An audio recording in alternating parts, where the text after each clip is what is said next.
tekstil indah, songket dan batik. Kedua-dua ni bukan sekadar kain. Ia adalah kanvas yang menggambarkan kehalusan seni, sejarah dan jiwa Malaysia, melambangkan kepelbagaian dan juga kreativiti yang mendefinisikan kita sebagai sebuah negara.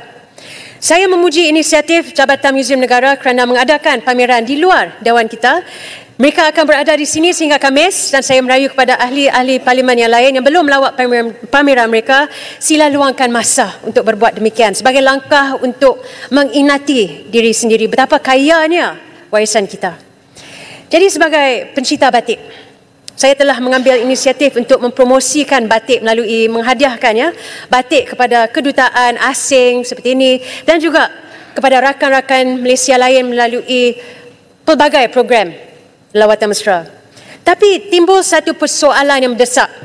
Mengapakah batik Malaysia tidak terkenal atau kukuh di peringkat global seperti batik Indonesia yang cantik juga? Kita memiliki bakat yang luar biasa, sejarah yang kaya dan reka bentuk yang cukup unik. Jadi mengapa batik kita tidak menghiasi pentas global dengan keunggulan yang sepatutnya? Jadi apakah strategi yang kita laksanakan untuk mempromosikan batik Malaysia? Pada masa yang sama, kita juga perlu menghadapi kebenaran yang saya rasa kurang selesa. Mengapakah harga tekstil batik kita terlalu tinggi?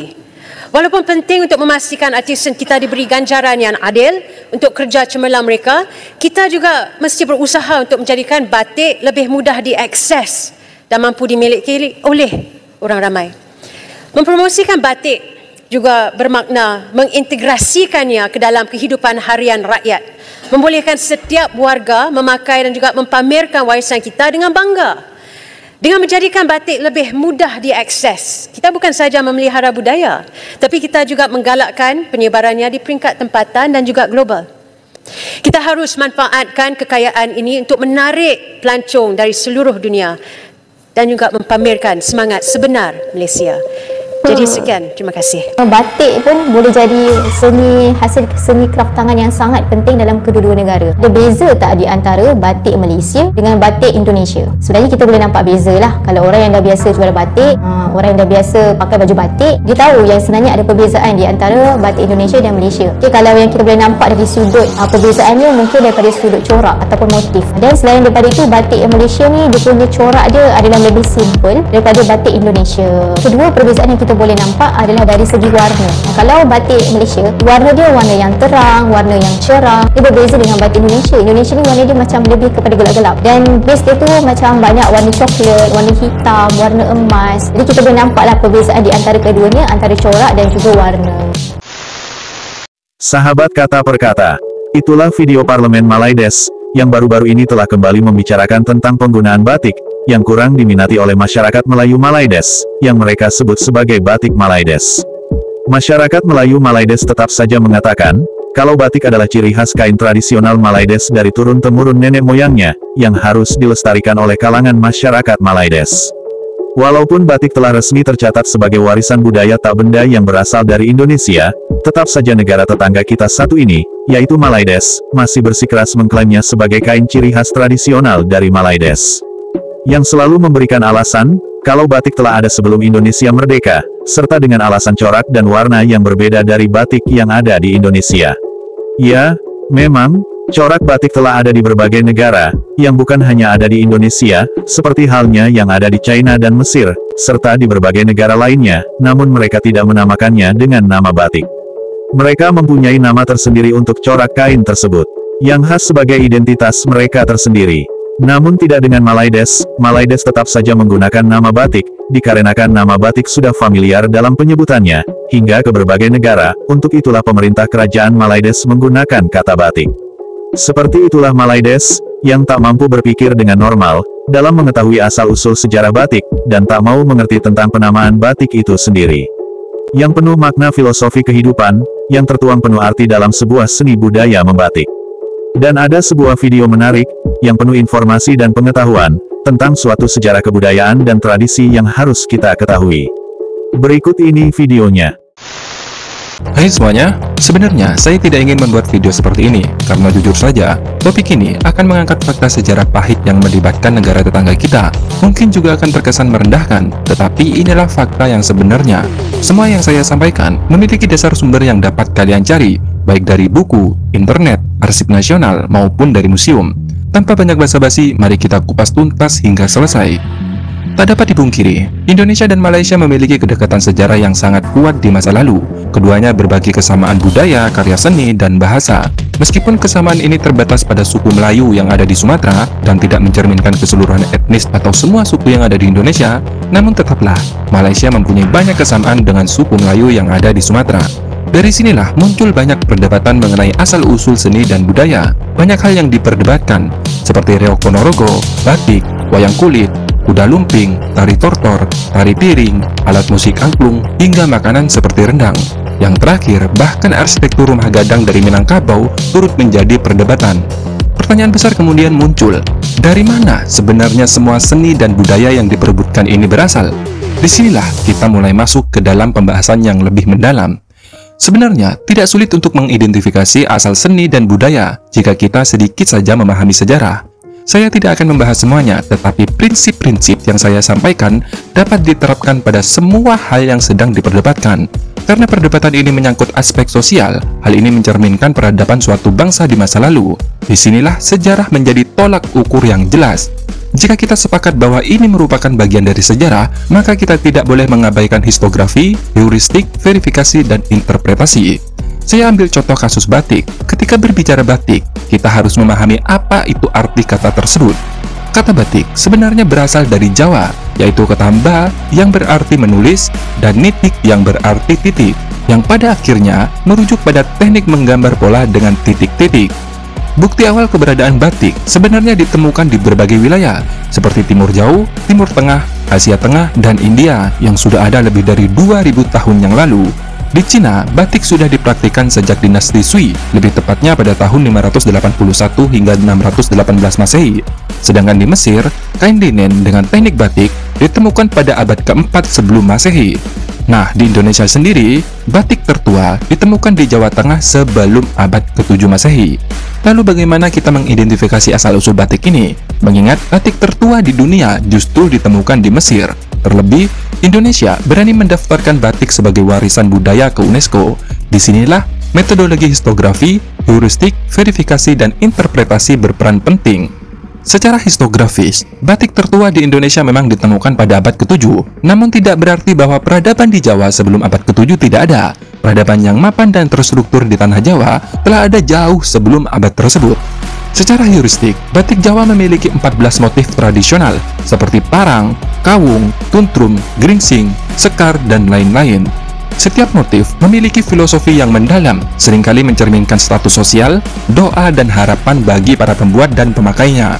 Melalui verifikasi, kita mengetahui bahwa masyarakat Jawa di masa lampau, sebelum mengenal angka dan huruf, lebih cenderung menggunakan simbol. Bahkan setelah mengenal huruf pun, simbol tetap dominan dalam kehidupan masyarakat Jawa. Doa dan harapan seringkali terwujud dalam bentuk simbol yang indah pada kain batik. Oleh karena itu, tidak mengherankan jika Indonesia berani mengajukan batik sebagai kekayaan budaya ke UNESCO, bahkan tidak takut menghadapi klaim dari Mesir. Kain batik yang ditemukan di Mesir, misalnya nih, bisa saja diterjemahkan oleh orang Jawa karena mereka memahami simbol-simbol yang ada dengan baik, yang justru orang Mesir sendiri belum tentu bisa menerjemahkannya. Sebagai contoh, kain batik di Mesir yang berusia 2000 tahun ini memiliki motif parang dan kawung. Dalam bahasa Jawa, parang berarti tebing atau lereng dengan pola bentuk S yang melambangkan semangat pantang menyerah. Sedangkan kawung menggambarkan penampang buah aren yang melambangkan keseimbangan dan harmoni dalam kehidupan. Ini menunjukkan kain batik yang ditemukan di Mesir ini mempunyai filosofi mengajarkan bahwa dalam mencapai tujuan dan meraih kemenangan, penting untuk menjaga keseimbangan dan harmoni dalam setiap aspek kehidupan. Artinya, kain batik tersebut kemungkinan dimiliki oleh seseorang dengan kedudukan yang tinggi di strata sosial, seperti raja atau pemuka agama. Lantas, bagaimana perkembangannya di bumi Nusantara? Sejarah Nusantara mencangkup wilayah yang lebih luas dari sekedar Indonesia. Bumi Nusantara di masa lalu meliputi wilayah yang sekarang dikenal sebagai Malaysia, Indonesia, Filipina, dan Brunei. Perkembangan budaya di Nusantara, termasuk batik, sudah mulai terlihat pada abad ke-13, dimulai di era Kerajaan Singosari yang semakin meluas di era Majapahit. Disinilah kalian akan paham mengapa saya berani mengatakan bahwa batik berasal dari Indonesia. Kekuasaan Kerajaan Majapahit, suka tidak suka, tercatat dengan jelas dalam berbagai prasasti. Salah satunya adalah prasasti Amongpasa yang ditemukan di Padang. Prasasti ini terukir di belakang sebuah patung batu yang dikenal dengan Paduka Amongpasa. Diperkirakan dibuat pada tahun 1286 Masehi. Prasasti ini merupakan hadiah dari Raja Kertanagara dari Singosari kepada Tribuana Raja, yaitu Raja Melayu dari Kerajaan Dharmasraya. Pada pemerintahan Majapahit, batik sudah digunakan sebagai pakaian resmi dalam upacara-upacara bangsawan dan keluarga kerajaan. Artinya, delegasi-delegasi dari kerajaan Melayu yang di Sumatera, seperti Kerajaan Palembang, Karintang, Parlak, Siak, dan lain-lain, telah menggunakan batik ketika menghadiri acara kenegaraan bersama keluarga Kerajaan Majapahit, yang sebelumnya dikenal sebagai Kerajaan Singosari. Jadi, jika Malaysia mengklaim batik hanya karena batik sudah ada di sana pada abad ke-17, hal itu sangat konyol karena batik sudah ada di Nusantara 300 tahun sebelumnya. Yang pada akhirnya, klaim budaya harus didasarkan pada fakta sejarah yang jelas, bukan hanya keberadaan budaya di masa modern saja. Sekarang kita lebih mendalam bagaimana batik bisa meloncat hingga ke Semenanjung. Pertama, saya akan bawa kalian ke siapa itu sebenarnya Raja Melayu. Raja Melayu yaitu Parameswara atau Sultan Iskandar Syah, seperti yang disebutkan pada Silalatus Salatin atau Sejarah Melayu. Pada tahun 1398, Parameswara atau Sultan Iskandar Syah kabur dari Sumatera ke Tumasik setelah mendapatkan ancaman dari Kerajaan Majapahit. Kenapa kabur? Karena Parameswara mendeklarasikan berdirinya dinasti Mauli bersama pengkhianat dari Sumatera Barat bernama Srimat Trailokya Raja. Mereka berencana mendirikan kerajaan baru di wilayah Dharmasraya yang saat itu merupakan kerajaan bawahan atau sekutu erat Majapahit.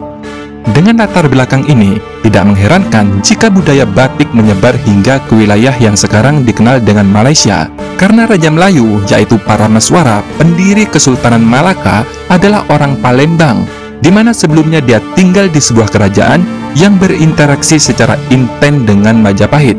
Jadi, wajar saja jika batik menjadi bagian dari budaya yang ada di sana.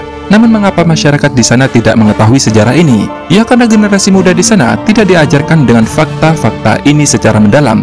Mereka lebih mengagungkan Kesultanan Malaka, padahal rajanya adalah seorang pengecut yang kabur dari pertempuran. Dan suka tidak suka, Kesultanan Malaka yang dibanggakan oleh banyak pihak di Malaysia sebenarnya memiliki hutang budi besar pada orang Jawa dan Aceh. Saat Malaka diserang oleh Portugis, Kesultanan Aceh dan Demaklah yang berasal dari Jawa membantu Kerajaan Malaka.